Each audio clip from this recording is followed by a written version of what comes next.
Pues buenas tardes, compañeros y compañeras de Málaga, y buenas tardes a los compañeros y compañeras que nos están viendo por el streaming. La verdad que es la segunda asamblea informativa de la iniciativa de Fraternidad Popular Vamos, la que he tenido la oportunidad de participar.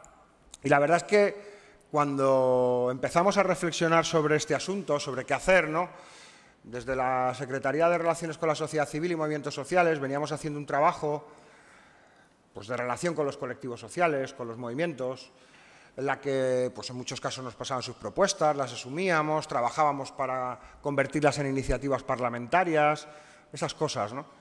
Pero hacíamos una reflexión de la necesidad de ser uno más.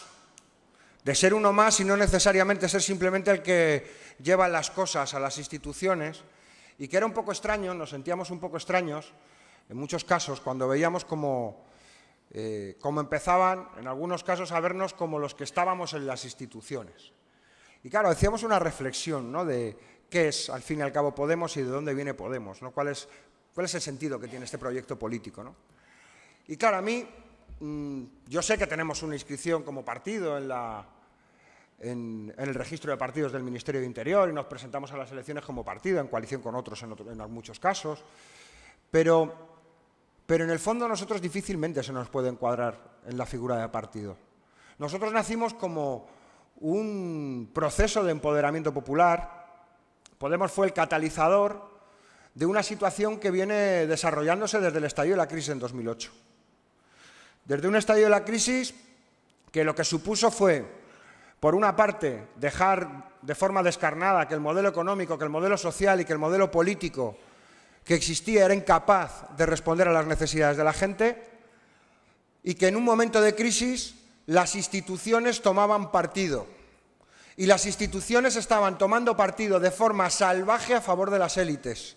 Y digo de forma salvaje porque se ensañaban con los sectores populares. Y nos encontramos al mismo tiempo como nuestro pueblo empezó a responder. Cómo empezaron a responder los trabajadores públicos de la enseñanza, los padres y las madres y los estudiantes en la Marea Verde. Cómo respondieron los trabajadores y las trabajadoras públicos de la sanidad impulsando la Marea Blanca. Veíamos cómo se movilizaron el conjunto de los trabajadores públicos contra los decretos en los que tanto el gobierno de Zapatero como el gobierno de Rajoy les metían la mano en el bolsillo para recortarles sus derechos. Y vimos cómo los trabajadores y las trabajadoras hacían huelgas generales defendiendo sus derechos ante las dos reformas laborales más salvajes de la historia de nuestro país. Una la hizo Zapatero, la otra la hizo Rajoy. Y veíamos al mismo tiempo cómo todo se tambaleó el 15 de mayo de 2011, cuando se ocuparon las plazas y cuando la gente, además, después de un ciclo de movilización, empezó a darse cuenta de que ya no era suficiente con decirle a aquellos que ostentaban el poder político que tenían que hacer las cosas de otra manera. Porque al final se les había caído la careta. Habíamos visto cómo miles de millones de euros públicos iban a las entidades financieras, las mismas entidades financieras que utilizaban la violencia para sacar a la gente de sus casas y les condenaban a una deuda perpetua. Habíamos visto, como decía Isa, cómo los consejos de administración se llenaban de politiqueros que habían pasado por los diferentes gobiernos de los unos y de los otros para garantizarse un futuro próspero al mismo tiempo que garantizaban los intereses económicos de las élites mientras estaban en los diferentes gobiernos. Y ese 15M nos enseñó cosas, y yo creo que nos enseñó cosas muy importantes. Nos enseñó y puso encima de la mesa una frase que era aquella de que lo llaman democracia y no lo es. Y lo llaman democracia y no lo es porque la democracia no puede ser únicamente votar cada 4 años, porque la democracia tiene que ser 365 días, porque reivindicaba el espacio público como un espacio de construcción y de participación democrática del conjunto de la población, y que no se delega la democracia, sino que lo que existe es un mandato que tienen que cumplir las personas que entren en las instituciones públicas. Y además, comentaba en un debate que tuvimos en la Universidad de Verano de Podemos, Un compañero la semana pasada publicaba en Facebook que en el 15M había una frase que decía que no somos mercancías en manos de banqueros. Y no decía eso la frase. La frase era completa. La frase decía: no somos mercancías en manos de políticos y banqueros, porque denunciaba la connivencia de los unos y los otros para recortar las libertades, para meter ajustes salvajes, para hacer recortes, para hacer privatizaciones y para seguir permitiendo el saqueo de la mayoría social de nuestro país. Eso es lo que iba señalando el 15M, esa es la careta que le arrancó la gente en las plazas a aquellos que estaban detentando el poder político. Y hubo una respuesta por parte del régimen. Hubo una respuesta que fue intentar cerrar la posibilidad de un cambio. Un intento que hicieron en connivencia con la Troika, en connivencia con Angela Merkel, en una noche de verano, pensando que nadie se iba a dar cuenta, subiéndonos las apuestas. Y nos subieron las apuestas con esa reforma del artículo 135, en la que decían que antes que de los derechos de la gente estaba el pagar a los acreedores internacionales, es decir, a los grandes especuladores. Y después de eso, las puertas que parecían cerrarse, después de que nos dijeron que no existía espacio político para nada más que para elegir entre lo malo y lo peor, después de todo eso, resulta que hubo gente que consiguió entrar en los medios de comunicación y hackear las tertulias y conseguir transformar los dolores en un discurso de esperanza y en un discurso en el que, al fin y al cabo, lo único que venía a decir es que es posible transformar esas lógicas de resistencia en lógicas de construcción política y que era posible abrir un proceso de empoderamiento popular, de protagonismo popular, que abriera las instituciones a los intereses de la mayoría. Y creamos la mayor maquinaria electoral popular jamás conocida en nuestro país. Y abrimos los candados de las instituciones y entramos en los ayuntamientos y conseguimos las alcaldías de muchas de las principales ciudades de nuestro país y entramos en los parlamentos autonómicos con grandes grupos parlamentarios y entramos también, cómo no decirlo, en el Parlamento español con más de 70 diputados, con más de 5 millones de votos.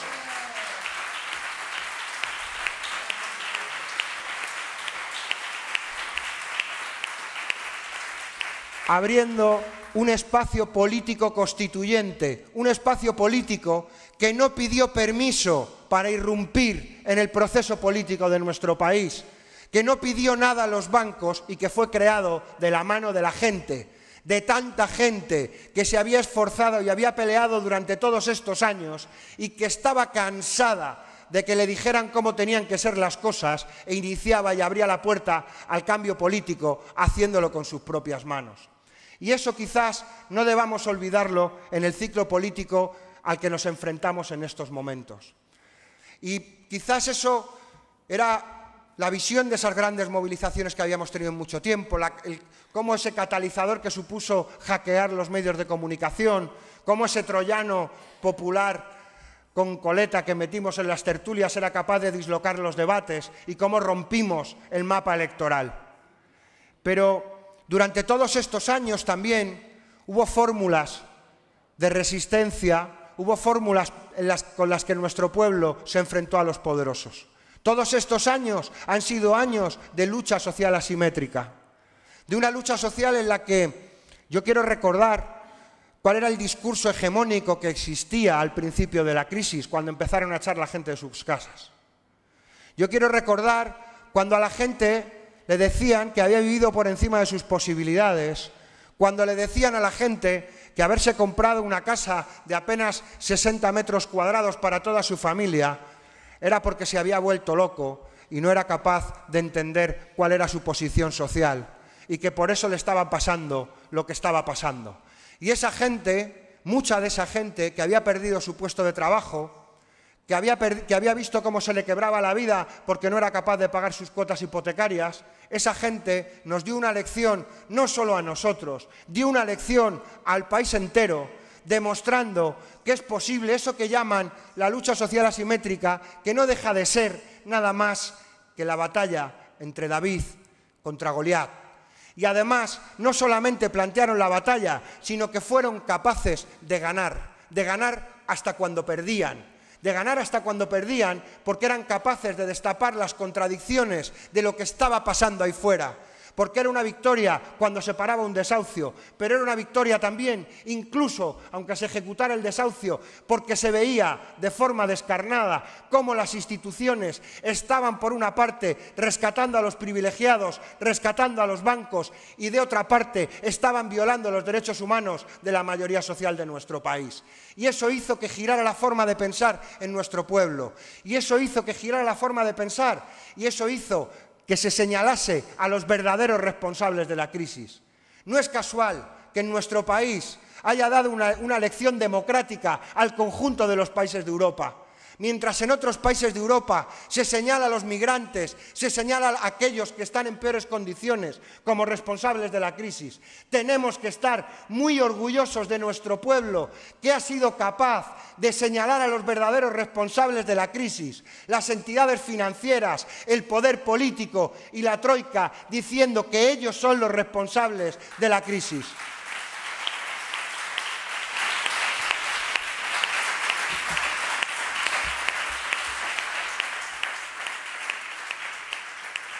Y nuestro pueblo no solo fue capaz de dislocar el discurso del régimen, no solo fue capaz de demostrar quiénes eran los verdaderos responsables y de demostrar que se estaban violando los derechos humanos y de reclamar que eso tenía que cesar y de poner el cuerpo y de defender la legalidad, porque la gente que estaba impidiendo los desalojos forzosos sin alternativa habitacional, lo que estaba haciendo era exigiendo el cumplimiento de la Observación General 7 del Comité de Naciones Unidas. Estaban defendiendo la legalidad frente a aquellos que la estaban violando desde el poder político y desde el poder judicial. Pero además veíamos cómo frente a esa situación en la que nos decían que es tu problema y el tuyo, construían una forma de responder que era tendiéndose la mano. Diciendo que no es mi problema y tu problema, sino que es nuestro problema, que esto es un problema colectivo del que podemos salir juntos dándonos la mano. Y eso quizás fue de los ejemplos más visibles, de los ejemplos que consiguieron romper el bloqueo mediático. Me acuerdo cuando al principio eso solo salía en las televisiones internacionales. Y consiguieron romper el bloqueo mediático. Pero ha seguido habiendo durante muchos años otras prácticas invisibilizadas, otras prácticas que se han ido desarrollando en cada pueblo, en cada barrio, en cada escalera de vecinos. Esas prácticas que hacían que los abuelos y las abuelas fueran los que garantizasen que los nietos pudieran comer, que los nietos pudieran comprar el material escolar.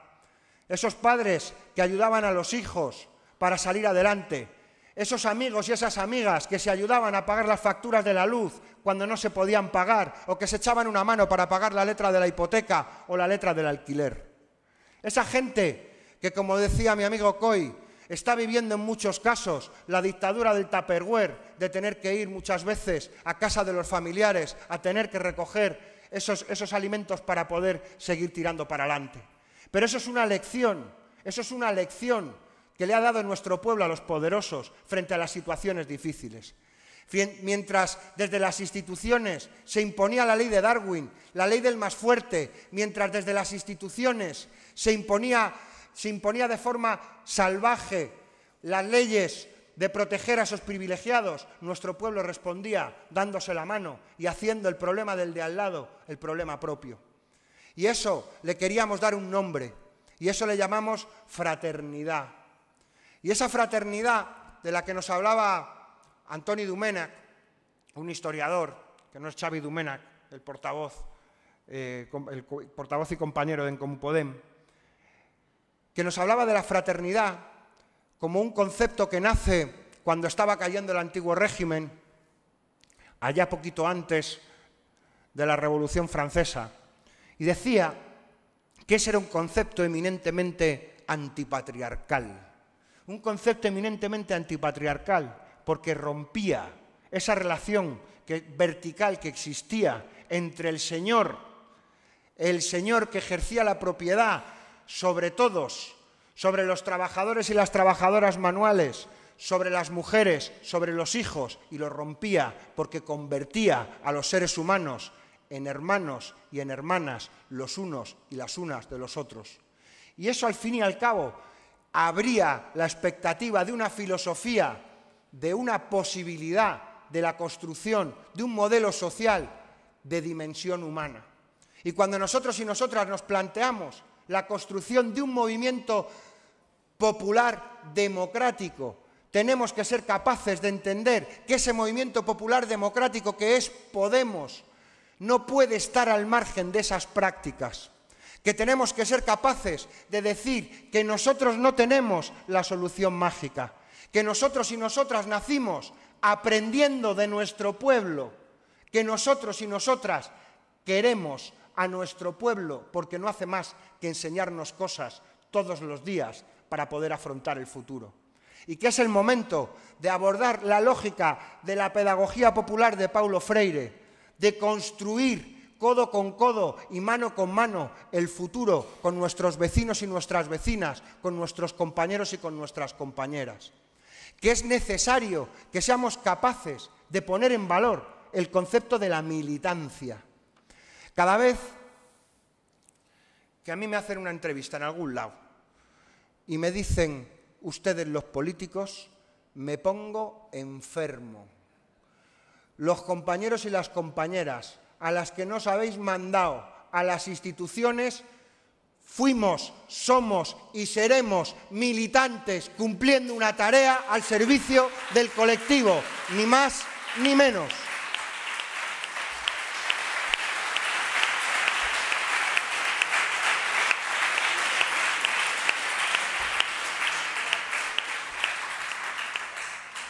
Y queríamos devolver un granito de arena de todo lo que hemos aprendido durante estos años. Y creíamos que todo este activo militante, en muchos casos, en los debates que hemos tenido, mucha gente nos decía, bien, sí está muy bien la maquinaria electoral, pero hay que intervenir.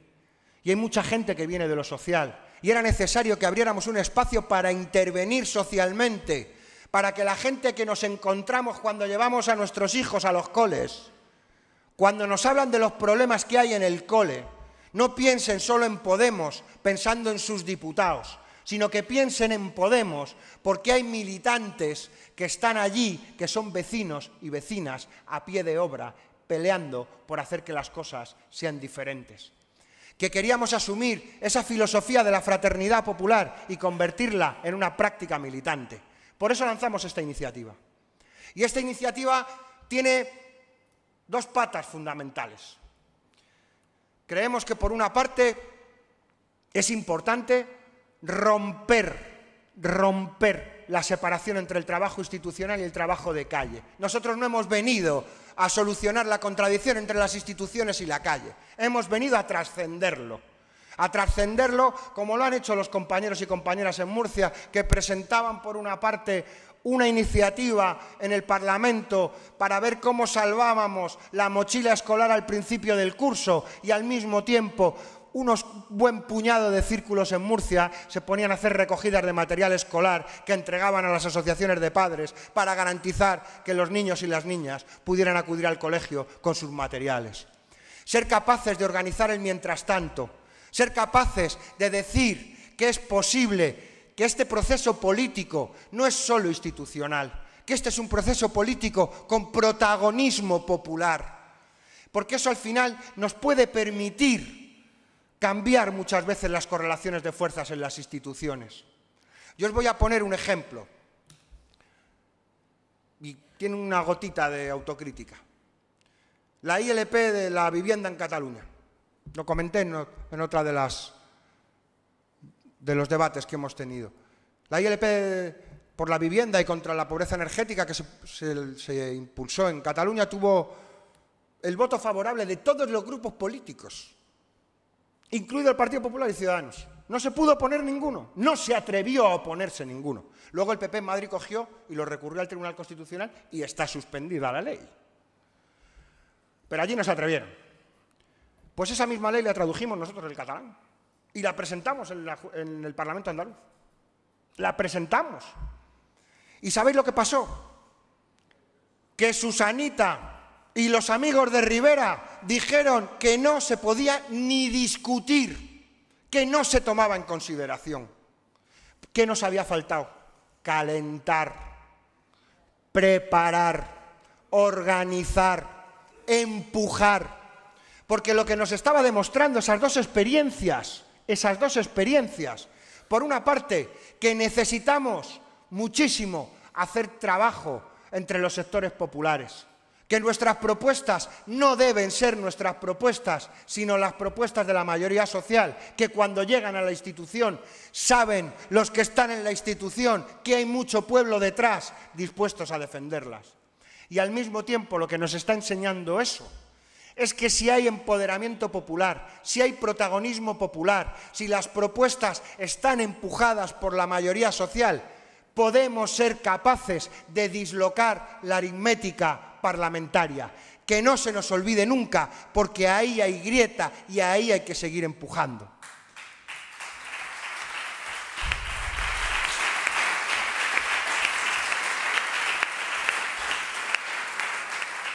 Y creíamos que hemos hecho muchos discursos en 2 años. Nos hemos manchado mucho en el discurso. Pero es necesario que ese discurso se llene de materialidad. Porque al final hay que concretar aquello que decía el poeta, de que la mejor manera de decir es hacer. Es hacer. Y tenemos que echar raíces en cada rincón de nuestro país. Y cuando nos lo planteábamos decíamos, por una parte, es necesario impulsar proyectos cotidianos. Proyectos cotidianos que en un determinado momento no es necesario que participe todo el círculo. Probablemente a lo mejor todo el círculo no quiera hacer trabajo social. Pero en todos los círculos hay 4, 5, 10, 15, depende del círculo, que quieren hacer trabajo social. Abramos ese espacio. En primer lugar, para lanzar las iniciativas, aunque sean pequeñas. Podemos hacerlas nosotros, podemos hacerlas con otros colectivos sociales desde el respeto a su autonomía y la independencia. Pero que cuando sepan que hablan con Podemos, están hablando no solo con sus parlamentarios, no solo con sus diputados, no solo con sus concejales, sino con una fuerza política militante con la que se puede contar para dar la pelea y para cambiar las cosas concretas, para cambiar nuestros barrios, para hacer nuestros pueblos diferentes. Para hacer nuestros pueblos, para hacer algo y hacer honor a una frase que he visto antes por allá en una camiseta, que decía que solo el pueblo salva al pueblo. Y eso no se nos puede olvidar nunca. Y esta iniciativa plantea eso, iniciar, ir dándole vueltas a qué proyectos concretos, analizar cuáles son las necesidades, hablarlas con la gente y empezar a organizar el mientras tanto. Pero no vale solamente con hacer proyectos para solucionar necesidades. Nosotros tenemos muy claro que las necesidades de la gente responden a la ineficacia de las instituciones y a que las instituciones en muchos casos están tomando parte por parte de los privilegiados, a un poder económico que sigue pisoteando los intereses y los derechos de la mayoría. Y nosotros y nosotras queremos hacer valer una máxima que dijo una mujer hace mucho tiempo, que era que allí donde hay una necesidad nace un derecho.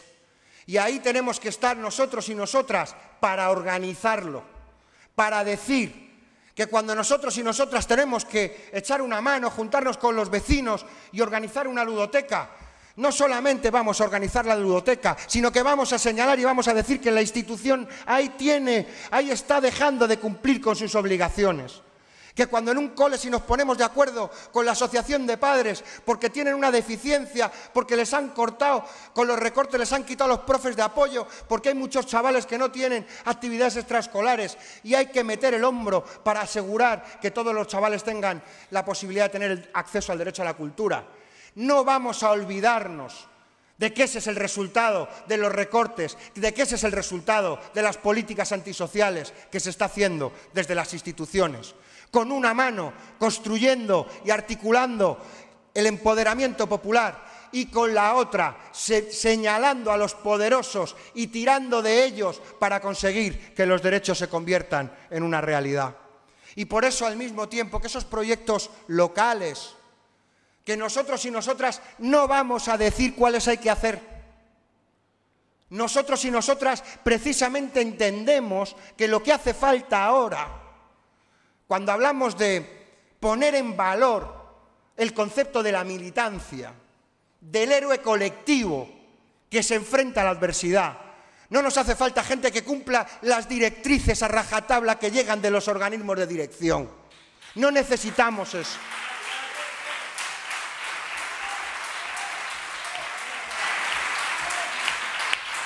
Necesitamos toda la creatividad que seamos capaces de ponerle al asunto. Necesitamos tener 1000 ojos en cada rincón de nuestro país para estar allí donde hagamos falta, para ser capaces de detectar qué es lo que tenemos que hacer y ser capaces de hacerlo con la gente. Esa es nuestra misión en este momento. Y esa es la misión también de quienes estamos en las instituciones, Porque nosotros y nosotras no nos podemos convertir en ese partido de cargos públicos, como el que tienen mañana, donde lo que importa son los presidentes, los diputados y los concejales. Aquí lo que tiene que importar,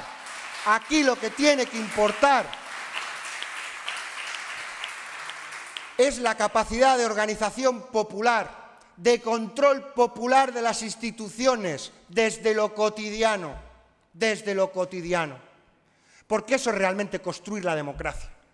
La democracia que nosotros y nosotras queremos, la democracia que nosotros y nosotras queremos rescatar, es una democracia de 365 días que defiende las libertades públicas, el ejercicio democrático en el espacio público, pero al mismo tiempo que dice que si no se garantizan los derechos sociales y ambientales, no es democracia, es otra cosa, y evidentemente frente a esa otra cosa nos van a tener enfrente.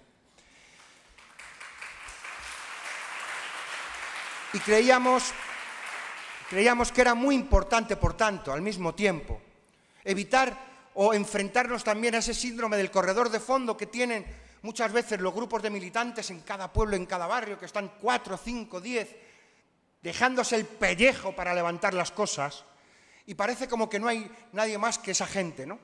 Y pensábamos que era interesante también que al mismo tiempo fuéramos capaces de introducir en la agenda política del país cuáles son los verdaderos problemas que tiene este país. Ya lo decía Pablo el otro día, hace unas semanas en Baracaldo, ¿qué es para nosotros la política? Para otros la política es el juego de las 3 en raya, de cuáles son los partidos que se ponen de acuerdo, de si sudan o no sudan la camisa, de si son más guapos o son más feos. Pero para nosotros y para nosotras la política es que a la gente no le llega la dependencia, es que hay recortes, es que no hay profes, es que están atacando los derechos de los trabajadores y las trabajadoras, y es que hay gente que no tiene ningún recurso para vivir, y es que hay gente a la que le están cortando la luz, el agua y el gas. Esa es para nosotros la política. Y queríamos hacer una primera acción dentro de esta iniciativa de Fraternidad Popular. Una acción en una lógica absolutamente descentralizada. No se trata de que hagamos grandes movilizaciones, pero queremos hacer muchas. Queremos hacer muchas para visibilizar en el marco de la iniciativa de Vamos que estamos en muchos sitios, que hay mucha gente en la calle peleando. Y hemos elegido el 17 de octubre. El 17 de octubre es el Día Mundial para la Erradicación de la Pobreza. Y en ese día abordar todo el fenómeno de la pobreza era difícil. Y queríamos elegir una cosa, que fuera representativa. Y que fuera representativa, por una parte, de esa violación de derechos de nuestra gente que se está produciendo en estos momentos. Que al mismo tiempo tuviera una perspectiva de lo que va a ocurrir ahora, cuando llegue el invierno.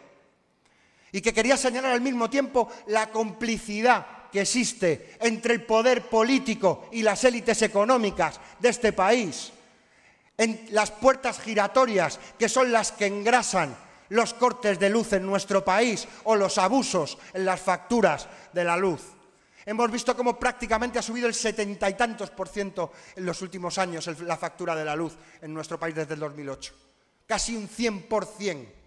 Que se compare con las subidas salariales que ha tenido la gente trabajadora cuando hemos tenido una desvalorización de los salarios. Que se compare.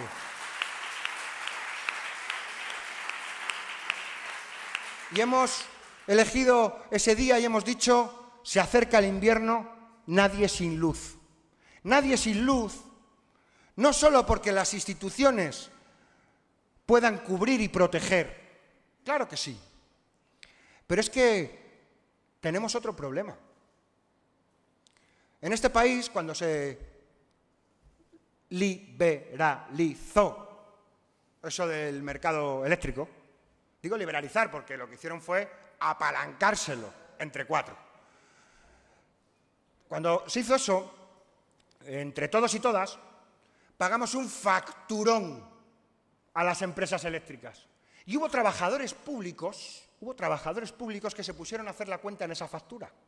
Como muchas veces, mucha gente las ha tenido que hacer estos últimos meses porque las empresas eléctricas le meten la mano en el bolsillo cobrando lo que no deben a tanta gente.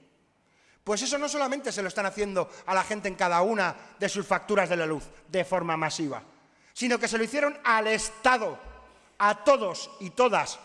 Nos quitaron 3.500 millones de euros. Y esos trabajadores públicos hicieron los informes, hicieron su trabajo y los pusieron encima de la mesa de los responsables políticos. Y los responsables políticos, esperando esa alfombra roja de las puertas giratorias, primero el PSOE y luego el PP, miraron para otra parte y no tuvieron la valentía de decirle a las eléctricas que le devuelvan a nuestro pueblo lo que le han quitado.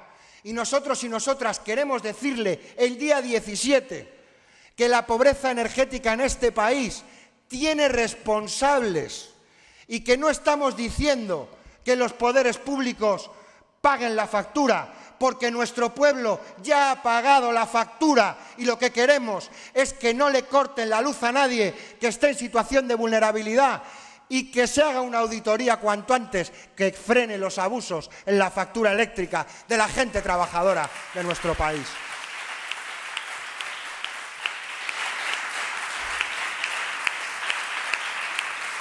Que no nos hemos olvidado ni les hemos perdonado los 3.500 millones de todos y de todas y que se los vamos a seguir reclamando. Y os invitamos a que organicéis la respuesta y me diréis, ¿y qué hacemos? Yo no voy a decirlo, nosotros no vamos a decir lo que hay que hacer. ¿Qué lógica? La lógica que queremos hacer es una lógica como la que hizo Gesto por la Paz. Pequeñas concentraciones, pequeñas acciones simultáneas durante todo ese día, lo que queráis. Una pequeña concentración, unos despliegues de pancarta, una performance, una obra de teatro, lo que queráis. Pero que lo hagamos juntos. Que lo hagamos juntos y que podamos ver en un mapa que se encienden muchas bombillitas en muchos sitios. Muchas bombillitas en muchos sitios que dicen que este invierno a nadie se le debe cortar la luz porque no tenga recursos. Y que la responsabilidad de que no se le corte la luz es del gobierno, pero también de las eléctricas, y que ahí vamos a estar nosotros y nosotras para recordárselos, para darles la batalla hasta que ese derecho de nuestro pueblo sea respetado. Muchas gracias.